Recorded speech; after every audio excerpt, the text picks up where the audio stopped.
మీ ద్వారానైనా ఈ కార్యక్రమం భవిష్యత్తులో ఇదొక వాస్తవం సత్యం చేయాలా. ఢిల్లీలో అయితేనేమి, ఇప్పుడు మనం తీసుకున్న కార్యాచరణ నిర్ణయం అయితేనేమి, ఏదైనా మీరందరూ చైతన్యమయ్యి మీ మనసాక్షిగా మనస వాచ కర్మణ మీరు ఒప్పుకొని ముందుకు వస్తే ఈ కార్యక్రమం ముందుకు పోతుంది. లేకపోతే మళ్ళా గతంలో అని ఎవరో వెళ్ళిపోయిన నా వరకు ఈ జిల్లాలో ముందు అదే ఎవరో ఒకరు చేస్తారనుకుంటా సైలెంట్గా ఉండిపోతే మళ్ళీ ఇప్పుడు సాగలు చెప్పేసుడు ప్రత్యేక సార్ వాళ్ళందరూ 20 ఏళ్ళు ఎన్ని పోవాల్సిన చరిత్ర ఏర్పడుతుంది. కాబట్టి మేము చైతన్యం కాకపోతే ఇది వెనుకబడుతుంది అనేది వాస్తవాలు మీరు మరొకసారి గుర్తించుకోవాలని తెలియజేసుకుంటూ దయచేసి బయట ఉన్న వాళ్ళందరూ కూడా లోపలికి రావాలి.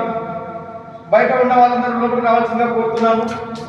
ఇప్పుడు భార్గవ్ సార్ తన యొక్క సందేశాన్ని అసలు భవిష్యత్తులో మేము ఒకటి అనుకుంటున్నాం సార్, తమ దృష్టికి తీసుకొస్తున్నాను. ఇంతకుముందు కూడా నేను ఈ వాయిస్ ఇచ్చాను కానీ తమకు లేరు సార్. మేమేమంటే అన్ని కార్యక్రమాలు అధ్యక్ష ఒక్క సైలెంట్స్ సార్, మా శక్తి కొద్దీ అసలు ఈ రిజర్వేషన్ అనేది, ఈ హక్కులు అనేది, చట్టాలు అనేది, సమాజం అనేది తెలుగని వ్యవస్థలో ఉన్న మా కులం బేడపూడ గజంగా మా ఊరు ఎప్పుడు ఊరు చివర ఉంటూ సంచార జీవనం చేసుకుంటూ ఆ పూట మా కడుపు నిండిందా చాలా ఉంటారు. ఇప్పటి వరకు కూడా ఒకసారి ఆత్మశైర్యం చేసుకుంటే మా ఊరు కానీ ఒకవేళ మేల్కొంటే నిద్ర వ్యవస్థ నుంచి మేల్కొంటే వాస్తవాలు బయటకు వెళ్తాయి.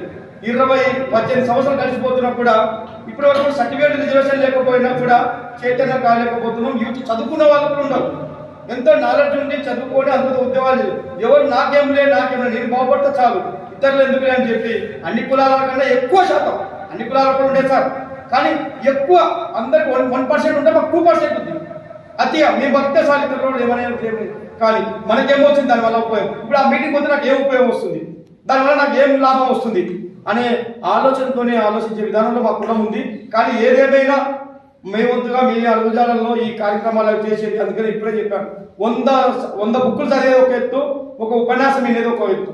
ఉపన్యాసంలో ఉన్న నాలెడ్జ్ డైరెక్ట్ మైండ్కి ఎక్కుతుంది మీరు చెప్పిందే మీద. అందుకే రచయితలు అంటారు ప్రశ్న ఉండాలా, ఈ విమర్శ ప్రశ్న ప్లస్ విమర్శ రెండు కలిసినప్పుడే సమాధానం అన్నారు. ఆ కోణంలో నేను ఆలోచించాను. ఇప్పటి వరకు కూడా మా ఊరు ఎన్ని ఎటికాల ప్రశ్నలు వేస్తున్నా, ఎవరు చేసినా నేను చేస్తా అని చెప్పి ఎన్నెన్ని కళ్ళబోలు మాటలు చెప్పినా మీలో నుంచి అప్పుడప్పుడు ఉపన్యాసాలు ఎన్నో వ్యక్తిని కాబట్టి అరే సరే ప్రశ్నలు వస్తుంటే దానికి ఉలికి పడకూడదు, ఏదైనా మనం అనుకున్న గమ్యం ఏంది రిజర్వేషన్ సాధించడం, ఎన్ని ఆటుపోట్లు వచ్చినాయని చెప్పి దాదాపు నా బాల్యము నా యవ్వనము అన్ని దారపోసి ఈ వరకు తీసుకొచ్చాను సార్. నా శక్తి కోసం ఇంతవరకు తీసుకొచ్చాను. ఈరోజు మీ అందరూ కూడా భేదాలు అయితేనే, ప్రభుత్వం అయితే, చట్టాలు అయితేనేమి అందరూ కూడా ప్రతి ఒక్క పార్టీ అయితేనేమి బుడగ జంగాలకు అన్యాయం జరుగుతుందని చెప్పే స్థితికి నేను నా జాతిని తీసుకొచ్చాను. కానీ విజయం సాధించలేకపోతున్నామే అనే ఒక ఆలోచన ఉంది సార్. నాకు 43 ఏళ్ళు భయపడిపోతున్నాయి. ఇంకోటి అందులో నేను శారీరకంగా కూడా కొంచెం కుంగిపోయే పరిస్థితికి ఏర్పడుతుంది నాకున్న ఇబ్బందుల వలన. కాబట్టి విజయం సాధిస్తారా సాధించలేనా అనే ఆలోచనతోనూ తమతో ఎన్నోసార్లు నేను కలిసినప్పుడల్లా టీ స్టాల్ కాదు కానీ ఎక్కడైనా సందేశం చెప్పినప్పుడల్లా ఇదే చెప్తూనే ఉంటాను. ఈ గమ్యం ఎట్టపోవాలా, నేను ఎందుకు చేయలేకుండా ఢిల్లీ పోతుందే ఎక్కువ వస్తుంది, ఢిల్లీ పోతుందే ఎక్కువ వస్తుంది, ప్రభుత్వాలు ఏమో మాటలు ఇస్తున్నాయి, ఏం చేయాలా? మా శక్తి కొద్దీ ఆల్రెడీ నేషనల్ హైవే దిగ్బంధం చేస్తుంది, ఉప ముఖ్యమంత్రి ఇల్లు ముట్టడిస్తుంది, ఆల్రెడీ వంట మార్పు చేస్తుంది, మన శ్రీకృష్ణదేవరాయలు కూడా కలెక్టర్ ఆఫీసు దిగ్బంధం చేస్తుంది, ఆల్రెడీ ముట్టడిస్తుంది. అన్ని కార్యక్రమాలు ఎగ్జిబిషన్లు పెట్టినాం. బుడగ జంగం వేరే అని చరిత్రలో అన్ని చేయని విధానంలో ఈ కర్నూలు జిల్లాకు ఒక ప్రత్యేకత ఉంది. మా ఉద్యమము ఆల్రెడీ ఇక్కడి నుంచే విజయం సాధించాం. మరి ఇక్కడి నుంచే ఒక రికార్డు కూడా ఉంది. కాబట్టి నా మనసులో ఉన్న భావం ఏంటంటే ఒక్క చైతన్యమే మా వాళ్ళందరూ యూత్ చైతన్యం చేసుకుంటూ, యూత్ చైతన్యమైనప్పుడు ఆటోమేటిక్గా మా పెద్దలు వస్తారు. పెద్దలు ఉరికి పని చేయలేరు. కాబట్టి మా చైతన్యమే మా యూత్ అంతా ఒక మేలుకుంటే ఖచ్చితంగా ఒక్కసారి కర్నూలు అనేది ఒక టౌన్ ఒకసారి దిగ్బంధం చేయాలి. ఈ కూటమి ప్రభుత్వం ఇప్పుడు తప్పగా మాకు వచ్చేటట్టు లేదు సార్. ఎందుకంటే ఇప్పుడు 3 పార్టీలు కలిసి ఉంటాయి కాబట్టి బీజేపీ అనుసంధానం ఏముంది, మళ్ళీ రేపు రాబోయే విధానంలో ఏ పార్టీ వస్తుందేమో, ఇప్పటికే నష్టపోయినాం. ఇంకోసారి మా వాళ్ళు కూడా వచ్చే చైతన్యం కూడా లేదు, ఇంకా సన్నగలిపోతుంది. మా దాంట్లో ఉండే ఒక మూర్ఖత్వం ఏంటంటే తప్పు చేసేవాడిని నిందించాడు, ఎన్నికలో వచ్చిన వాడిని నిందిస్తారు. తప్పు చేసేవాడికి సహకరించకుండా, మంచి చేసేవాడిని సహకరించకుండా తప్పు చేసేవాడిని నిందలు పెట్టుకుంటూ చైతన్యం అనేది ఇంకా కోల్పోతుంది. ఇదొక దుర్మార్గమైన విషయము. చైతన్యం చేయాల్సిన ఒక విధానంలో ఇంకో కులాలు సంఘాలు ఏర్పడి చిన్న భిన్నం చేసి దోసుకొని ఆల్రెడీ మాయమాటలు చెప్పి అబద్ధాలు చెప్పి ఇప్పుడు వస్తున్నాయి. ఆ ముఖ్యమంత్రి జోడు ఉన్నాడు, ఈ ముఖ్యమంత్రి జోడు ఉన్నాడు, ఇప్పుడు ఈ పాదయాత్రలు చేస్తున్నారని చెప్పి వాళ్ళకి మాయమాటలు చెప్పడం వల్ల ఇవి చెప్తలేదు సార్. అన్ని కులాల కన్నా మా కులంగా అతి ఎక్కువ ఉంటారు. బాగా వీడు చేసుకున్నాడు, ఇంత అగ్వార్ పాటలు ఉండే ఇంకా క్రేట్లలో పులదండలాగా వేసుకుని బాగా వస్తుంది అని చెప్పి ఇచ్చారు. నేను పోయినప్పుడు ఎందుకు ఈ బాధ చెప్పుకుంటున్నానంటే సార్, కొన్ని ప్రాంతాలకు నేను పోయాను. ఈ యొక్క తమరు కూడా చెప్పారు, ఏంది యూత్ సమావేశానికి ఒక 50 మంది కదలడానికి నువ్వు అన్ని ఊర్లో ఎందుకు తిరుగుతున్నావు మనోహర్ అన్నావు. కానీ నా ఆలోచన ఏంటంటే వస్తారో రావాలి కదా, అందరూ చెప్పి ఇంటికాడికి పోయి చెప్పారని వస్తారు. ఈ సోషల్ మీడియా ఇంటికి రాదు, కనీసం దాంట్లో చేతలు వెళ్తారన్న ఉద్దేశంతో అందరూ కొన్ని గ్రామాల్లో ఆదోని డివిజన్ పోయినాను, నంద్యాల డివిజన్ పోయినాను, అది నందికొట్టు గడ్డ పోయినాను, అన్ని ప్రాంతాల పని ఈ మా గ్రామంలో టౌన్లో ఉండే ప్రాంతాల కన్నా తిరిగాను. పాపులేట్ లో పంచాను, చైతన్యం కాండి, యువకులారా రాండి, భవిష్యత్ కార్యక్రమాలు. అయినా కూడా ఇదివరకే సన్నగిలుతున్నా అంటే ఈ యొక్క సభనే మీకు తెలుసు సార్. ఇంత ఉన్నా కూడా ఎందుకు ఇంత సన్నగిలిపోతున్నారు, ఎందుకు మళ్ళీ వీళ్ళు వచ్చిన వాళ్ళు ఎక్కడ రమ్మంటారు మళ్ళా ఈ విధంగా అయిపోతుంది. అదేమో చదువుకోలేకపోయినా ఒక ఆలోచనతోనే ఉండిపోతున్నారు సార్. నిరంతరం నా భావజాలాలు ఏంటంటే, ఒక మనిషి అనుకునేవాడు, ఒక టీచర్ కానీ ఏదో ఒక ఉద్యోగస్తుడు కానీ తన చేసే విధానంలో సక్సెస్ కావాలని కోరుకుంటాడు. ఆ కోణంలో నేను కూడా నా జీవితం వల్ల అయిపోయింది కదా, ఇది ఒక్కటి సక్సెస్ అయిపోతే నా ఊపిరి పైన కనీసం పలానా వికలాంగుడైనా మా జాతులు చేసిన ఒక పేరు ఉంటుందని చెప్పి ఎంతమంది మా కులంలో స్వార్థం ఉంది. తప్పితే కూడా నేను అలాంటి స్వార్థం చేయకుండా నా మనసా వాచాలి. ఎందుకంటే మీరు మేధావులు, మీ ముందర ప్రతిజ్ఞ చేసి చెప్తున్నా, ప్రమాణం చేసి చెప్తున్నా, ఎలాంటి ఆశించకుండా నిస్వార్థంగా చేస్తున్నాను. నా తల్లి కూడా ఎన్నోసార్లు చెప్తుంటది, నా తల్లి అయితే నా ఇంట్లో నన్ను అన్నం బయటికి వెళ్ళే దొబ్బే విషయం కూడా ఉంటుంది. అందుకనే 2-3 సార్లు కూడా తమరు మీరు అన్నారు సార్, ఈరోజు సభాముఖంగా చెప్పుకుంటున్నా, మీ ఇంటికి నేను వస్తామన్నా, ఏమైనా భోజనాలు ఏర్పాటు చేయంటారు పిలిచలేదు. ఎందుకంటే నేను యజమానిగా ఉండి ఆర్థికంగా సంపాదించి నా కుటుంబాన్ని మంచి చేసినప్పుడు వాళ్ళు నా చేతిలో నచ్చలేదు, వాళ్ళ ఆధ్వర్యంలో నేను జీవిస్తున్నా. కాబట్టి నేను ఒక వివేకులను ఎవరే కానీ ఒక ప్రముఖులను కూడా పిలిచి భోజనాలు పెట్టే వ్యవస్థలో కూడా లేకుండా పోతున్నాను. నేను ఒకే కుంగిపోతూ దీనికల్లా ఆర్థికంగా మా వాళ్ళు చదువురాని వాళ్ళు కూడా ఒక పూట పోయి 1000-2000 రూపాయలు సంపాదించుకుంటున్నాడు. అలాంటి కూడా నేను లేకపోవడం, ఆ విధంగా నా కుటుంబంలో కూడా నీ పిల్లలు ఏ విధంగా పోషించుకోవాలి, ఈ విధంగా సన్నగలుగుతాను, నా అనుకున్న గమ్యాన్ని చేయలేకపోతున్నాను. ఒక బాధతో ఆవేదనతో ఉన్నా సార్. నాకు ఎన్ని ఆటుపోట్లున్నా, ఎన్ని సమస్యలున్నా అనుకున్న గమ్యం చేరినప్పుడే నా మనసుకు నేను పట్టుకున్న విజయానికి నా మానవ జీవితాన్ని సార్థకమవుతుందని చెప్పి ఆలోచనతో ఉన్నాను. దీని గురించే ఎన్నో విమర్శలు, నా పక్కన ఉండే వాళ్ళు మేధావులు, నా సీనియర్ కూడా ఎన్నిపోటు పోస్తున్నారు. అది మీకు కూడా తెలుసు సార్. ఎన్ని ఉన్నా నేను యథార్థంగా మాట్లాడుతుంటే నన్నే ఎన్నుకుంటారు. మా వాళ్ళకి వల్ల ఏం తెలుసు అంటే 12 ఓట్లు వీళ్ళకి రాలేక ఓకే ఉంది.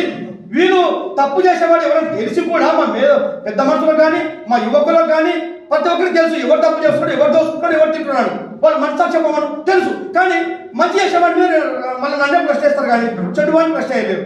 ఈ విధంగా ఉంటూ అన్యాయం కూడా అవుతుంది. కాబట్టి ఇప్పుడు ఒక రోజు భవిష్యత్ కార్యాచరణ మీరు ఇది తీసుకుంటే బాగుంటుందంటే దిగ్బంధం కర్నూలు అన్ని చేసిన కార్యక్రమం ఇంకొక కార్యక్రమం చేస్తా సార్.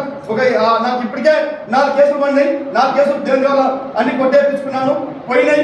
ఇంకొక కేసు పడినా సరే ఇంకో 3 నెలలు కానీ నేను జైలు పోయించిన సంతోషమే. కానీ ఇంకొకసారి కర్నూలు ఒక్కసారి బుడగ సంఘాల గురించే దిగ్బంధమైంది అని కూటమి ప్రభుత్వం ఇచ్చిన చంద్రబాబు ఎన్నిసార్లు మాటలు ఇచ్చుకుంటూ పోతున్నాడు. 2019 ఇస్తాడు, ఎప్పుడు తెచ్చినాడు న్యాయం చేయడు. కాబట్టి దీనికి బలంగా ఒత్తిడి కావాలనుకుంటే ఖచ్చితంగా ఒక దిగ్బంధం ఉంటే బాగుంటుందని నా ఆలోచన, నా అభిప్రాయం సార్, నా సొంత అభిప్రాయం. దానిపైన మీ యొక్క ఆలోచన బాగుంటుందో వాళ్ళతో చెప్పగలరని చెప్పి అదొకటి కోరుకుంటున్నాను. రెండోది, మా వాళ్ళు ఎక్కువ శాతం ఏమంటారంటే కొత్త నీరు ఎక్కువ ఆలోచన బాగా తీపి ఉంటాయి అన్నట్టు, పాత నీరు చేదు ఉంటారు అన్నట్టు. మా వాళ్ళకు ఢిల్లీ పోదాం ఉద్దేశం, వాళ్ళ ఢిల్లీ ఉందిగా ఢిల్లీ పోదాం. ఎక్కడ ఏ ఊరుకో ఏ ప్రాంతానికో మా వాళ్ళు అదే అంటారు. వాళ్ళు ఢిల్లీ కాదు ఈడు చేస్తే అది పట్టుతామే కదా, కాక ఢిల్లీగా పోవాలి, ఢిల్లీకి అయితే మేము వస్తాం.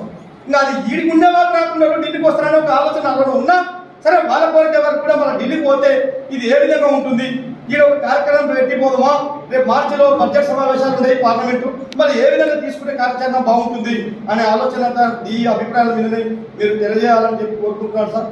మరొకసారి యువకులారా ఆలోచించండి. చివరి స్థాయిలో ఇప్పుడు వక్తలు చెప్పినట్టు మన చివరి స్థాయిలో గమ్యస్థానం ఉంది.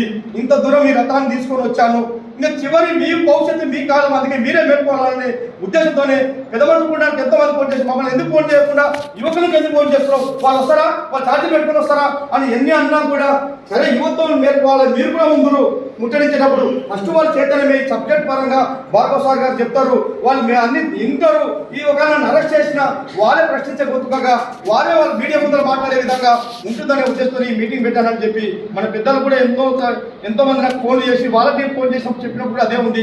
కాబట్టి ఇప్పుడు మీరు వచ్చిన సార్ భార్గవ్ సార్ గారు ఏ సజెషన్ ఇస్తారో ఆ సజెషన్ ప్రకారం ఒకటి ఢిల్లీ, ఒకటి దిగ్బంధం, ఈ రెండింటిలో మన లాభం ఉందా నష్టం ఉందా అనే ఆలోచనతో సార్ యొక్క కార్యాచరణ చెప్పిన తర్వాత మీ యొక్క అభిప్రాయాలు చెప్పిన తర్వాతనే ఇది రూపురేఖ చేసుకొని ఖచ్చితంగా దీని విజయం సాధించుకోవడానికి మేల్కొంటారని చెప్పి కోరుకుంటూ ఇప్పుడు అమూల్యమైన భార్గవ్ సార్ యొక్క సందేశాన్ని ఇచ్చి మా ఊరిని మరింత చైతన్యవంతం చేయాలని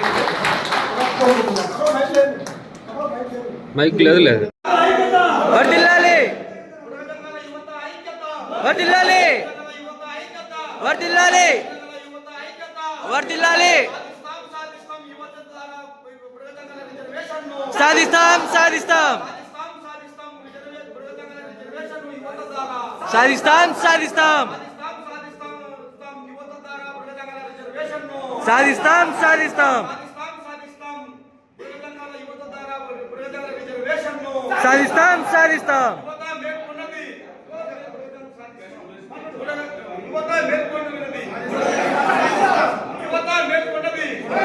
సాధిస్తాం